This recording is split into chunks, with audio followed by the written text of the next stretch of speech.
Bismillahirrahmanirrahim. Assalamualaikum warahmatullahi wabarakatuh. Alhamdulillahilladzi arsala rasulahu bil huda wa dinil haq liyuzhirahu 'alad dini kullihi wa kafa billahi syahida. Asyhadu an la ilaha illallah wahdahu la syarikalah wa asyhadu anna Muhammadar Rasulullah. Para pendengar yang arif dimanapun Anda berada, marilah kita panjatkan puji serta syukur kita kehadirat Allah Subhanahu wa Ta'ala karena atas rahmat, taufik dan inayahnya, serta kita masih diberikan nikmat iman dan nikmat Islam, sehingga kita masih dapat melaksanakan ibadah di bulan suci Ramadan ini. Kita senantiasa berdoa agar kita termasuk orang-orang yang bertakwa. Marilah kita berselawat atas Nabi besar Muhammad SAW, dan semoga kita termasuk umat yang mendapatkan syafaat di yaumil kiamah nanti. Amin, amin ya rabbal alamin.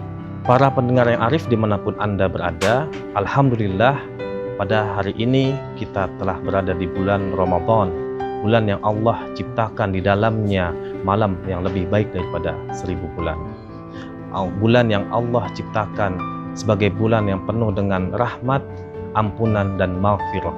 Pada bulan Ramadan, setiap amal kebajikan yang dilakukan oleh setiap muslim akan diganjar dengan pahala yang lebih besar dibandingkan dengan amal kebajikan yang sama jika dilakukan di luar bulan suci Ramadan. Kullu amali ibni Adam yudha'aful hasanah asyru amsalihha ila sab'imi ati dhi'fah.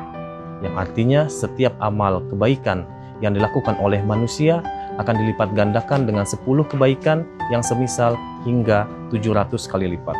Artinya apa? Artinya setiap ibadah sunnah yang dilakukan oleh setiap orang muslim akan diganjar dengan pahala yang sebanding dengan ibadah wajib.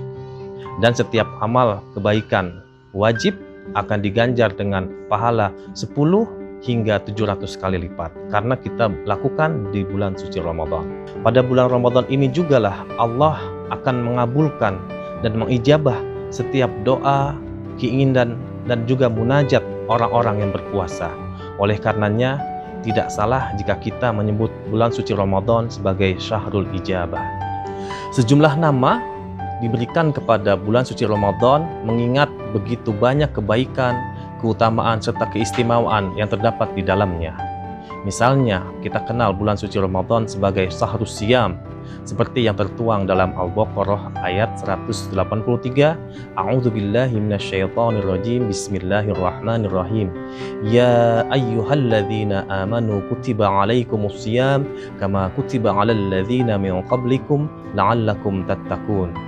Hai orang-orang yang beriman, diwajibkan atas kamu berpuasa sebagaimana diwajibkan atas orang sebelum kamu agar kamu bertakwa.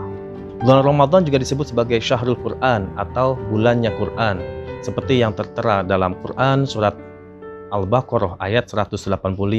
A'udzubillahi minasyaitonirrajim. Bismillahirrahmanirrahim. Syahrul Ramadan alladzi unzila fihil Quran hudal linnasi wa bayyinatin minal huda wal furqan. Yang artinya, bulan Ramadan, bulan yang di dalamnya diturunkan permulaan Al-Quran sebagai petunjuk bagi manusia dan penjelasan-penjelasan mengenai petunjuk itu dan pembeda antara hak dan yang batil. Selain tersebut, kita juga kenal bulan Ramadan sebagai Syahrul Tilawah, yaitu bulan banyak dibacanya Al-Quran. Disebut juga sebagai Syahrul Ju'ud, bulan kedermawanan. Disebut juga sebagai Syahrul Sabr, bulan kesabaran.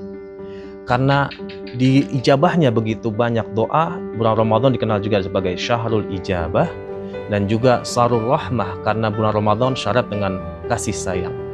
Dikenal juga sebagai Syahrul Barakah karena bulan Ramadan penuh dengan keberkahan, dan juga Syahrul Maghfirah karena di bulan Ramadan Allah menurunkan begitu banyak ampunan.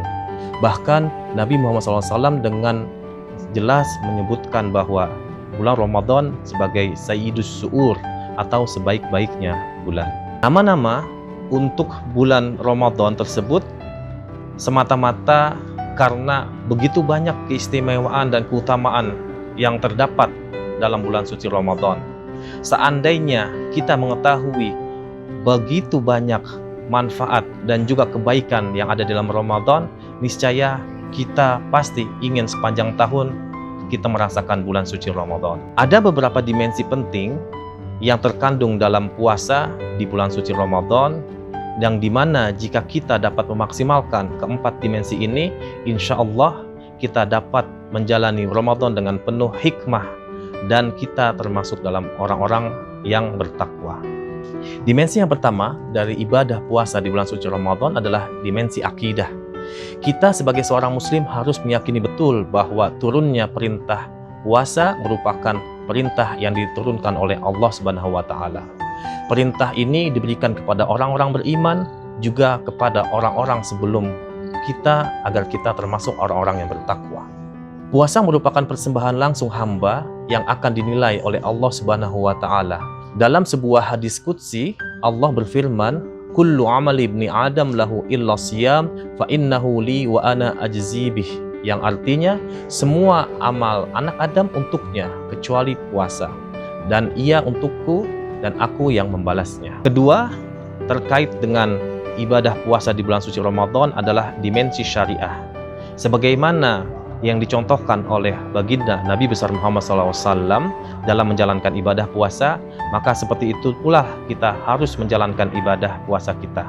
Mulai dari bagaimana kita menjalankan sahur, bagaimana kita beribadah, bagaimana kita memenuhi hari kita dengan membaca Quran, serta menghidupkan malam-malamnya. Dengan kita mengikuti syariat yang dicontohkan oleh baginda Nabi besar Muhammad SAW, insya Allah Ramadan kita akan lebih bermakna. Dimensi ketiga adalah dimensi akhlak. Orang yang berpuasa hendaklah bisa memancarkan kemuliaan dirinya, karena puasa membawa dirinya untuk memperbaiki akhlak dari hari ke hari. Dengan berpuasa, seorang yang berpuasa akan mengikis rasa munafik dan juga kemaksiatan dalam dirinya. Dengan begitu, akhlaknya akan semakin baik hari demi hari hingga di akhir Ramadan. Baginda Nabi besar Muhammad SAW bersabda, "Rabbus sha'imin laisa lahu min siyamihi illa ju'." Betapa banyak orang yang berpuasa namun dia tidak mendapatkan dari puasanya tersebut kecuali rasa lapar. Hendaklah kita menjadikan puasa kita bukan hanya sebagai amalan untuk menahan lapar dan dahaga, namun kita jadikan puasa kita sebagai tonggak tangga keimanan menuju perbaikan akhlak. Dan dimensi yang terakhir adalah dimensi sosial. Puasa berkaitan erat dengan hubungan seseorang dengan orang lain. Puasa melatih seseorang untuk peduli kepada orang lain. Dasar adanya relasi antara hubungan sosial dengan ketakwaan tertera dalam firman Allah dalam Quran surat Al-Maidah ayat 2 yang berbunyi, "A'udzubillahi minasyaitonirrajim. Bismillahirrahmanirrahim. Wa ta'awanu 'alal birri wat taqwa wa la ta'awanu 'alal itsmi wal 'udwan wattaqullaha innallaha syadidul iqab." Yang artinya, dan tolong menolonglah kamu dalam mengerjakan kebajikan dan takwa, dan jangan tolong menolong dalam berbuat dosa dan pelanggaran, dan bertakwalah kamu kepada Allah, sesungguhnya Allah amat berat siksanya. Mari kita gunakan kemampuan kita, rezeki kita untuk bisa membantu sesama, baik itu dalam membantu orang yang tidak mampu maupun orang yang membutuhkan. Bahkan Allah Subhanahu wa taala memerintahkan kepada kita untuk menyisihkan sebagian rezeki kita dengan memberikan zakat, infak maupun sedekah. Pendengar yang arif dimanapun Anda berada, marilah kita senantiasa berusaha untuk bisa memaksimalkan keempat dimensi yang terkandung dalam ibadah puasa di bulan suci Ramadan. Mudah-mudahan dengan maksimalnya keempat dimensi tadi, kita bisa memaksimalkan juga ibadah bulan suci Ramadan kita, dan kita menjadi muslim yang bertakwa. Terima kasih banyak atas perhatiannya. Billahi taufik wal hidayah. Wassalamualaikum warahmatullahi wabarakatuh.